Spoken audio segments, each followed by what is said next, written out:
大根の葉っぱはまだ少し乾燥してます。重りを少し、継ぎ足します。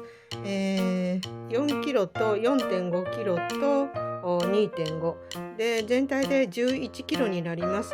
お水が蓋のところまで、押し蓋のところまで上がってきています。これで、30日ほど漬け込んだら食べれると思います。今日が2日目ですけど、ぬかは湿気てますが、入れてある大根の葉っぱはまだ少し乾燥してます。明日まで様子を見て、上がらなかったら重りを足そうと思います。今日は3日目です。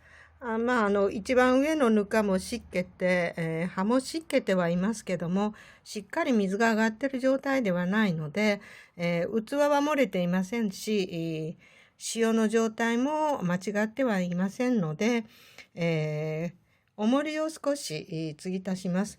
2.5 キロの重りを追加しようと思います。4.4 キロと 4.5 キロと2.5 で全体で11キロになります。重りが周りの桶の縁にかかってもいませんので、これで、様子を見ます。今日4日目です。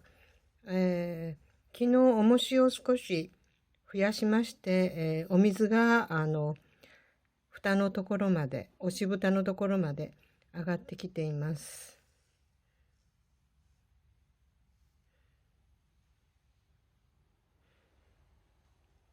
押し蓋の上まで水が上がりました。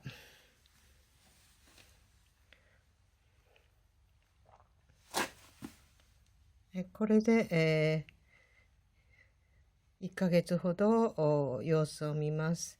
上に紙の蓋をかけておきます。1週間目です。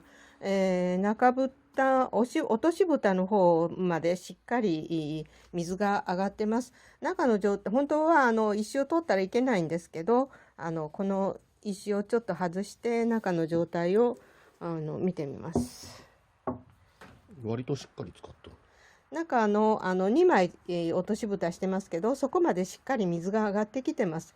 で、これで、30日ほど漬け込んだら食べれると思います。だけど、今の重しの状態を続けますっていうのが、軽くすると水が引く場合がありますので、このまま30日置きます。